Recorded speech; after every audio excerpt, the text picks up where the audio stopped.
Hey everybody, I'm here for the Rampant by Diana Peterfreund excerpt vlog, and um, I'm going to be doing this really quickly because I know my batteries are running low and I just need to get this done. But anyway, I'm going to be doing this a little bit differently because I don't have the arc with me or any book of it, and so somebody helpfully helped me out and sent me the e-arc of it, and so I've got it on Adobe Digital Edition, so I can be reading it from my laptop. And yeah, so I'm going to go ahead and just get started. I'm just going to start with chapter 1 because I just figured that's the easiest thing to start with. Chapter 1, wherein Astrid is thrice tested. I will never really leave, said the unicorn. Diamond sparkles floated from the tip of its glittering silver horn. I will always live in your heart. I swallowed the bile rising in my throat and forced myself to continue reading. Then the unicorn turned and galloped away, its fluffy pink tail swinging merrily as it spread its iridescent wings to the morning sunshine. Oh no, not wings too. Every time the unicorn's lavender hooves touched the earth, a tinkling like the chime of 1,000 fairy bells floated back toward the children.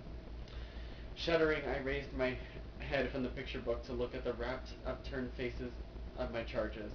Bethany Meyerson, aged 6, was holding back tears as the unicorn bid goodbye to its new friends. Brittany Meyerson, aged 4, was chewing on the tail of her stuffed poodle. And I, Astrid Llewellyn, aged 16, just wanted the brats to go to sleep. I think that's enough for tonight, huh, girls? No, they shrieked in unison. I sighed and returned to the saccharine story. I usually like babysitting, but taking care of the Meyerson girls is intolerable, always with the unicorns in this house.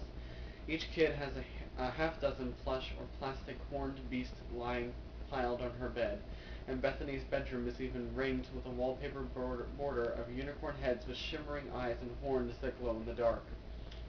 I could hear Lilith now. Well, kiddo, at least it means they've been decapitated. My friend Caitlin has a mortal fear of clowns. Her mom took her to Ringling Brothers Circus in her formative years, and this white-painted thing with a huge blue wig and a bulbous blinking red light for a nose scared the crap out of her.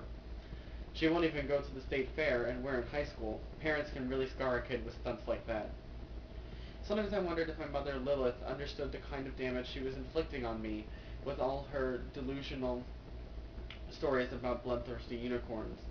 When I was 6 and all my friends wanted to play unicorns and run around the playground on imaginary horned mounts named Rainbow and Starlight and Moonbeam, do you think I was the most popular kid in school? I briefly considered giving the Meyerson kids the same lecture I'd given the other first graders on the playground. Unicorns are man-eating monsters. They don't have wings, they aren't lavender or sparkly, and you can never catch one to ride without its goring you through the sternum. And even if it somehow managed to miss your major arteries, and it never misses, you'd still die from the deadly poison in its horn. But don't worry, my great-great-great-great-aunt Clotilda killed the last one 150 years ago. Except now I guess that would be more like 160. How time doth fly in a unicorn-free world. Also, now I no longer believe my mom's horror stories. After several more pages of cotton candy torture, the book ended and I firmly tucked Bethany and Brittany into bed. Lulled into soporific splendor by the lackluster adventures of Sparkle the Unicorn and his merry band of Ritalin dependents, the girls soon drifted into the land of Nod. Good riddance. I wished I could forget my early indoctrination and act sanguine about these namby-pamby unicorn stories, but one-horned beasts of any stripe still give me the willies.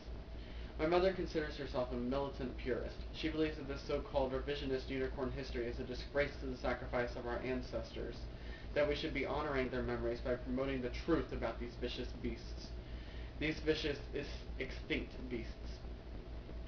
I reminded her whenever I was feeling particularly cheeky.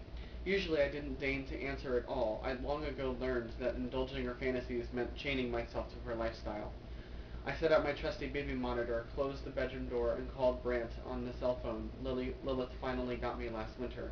They're asleep, you can come over now, but I have to meet you outside.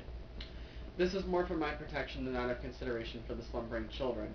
First of all, I don't know how much more I could take of the unicorn-inspired decor. Their toys were all over the house. Second, Brant and a couch, or worse, an empty master bedroom, were a very bad combo.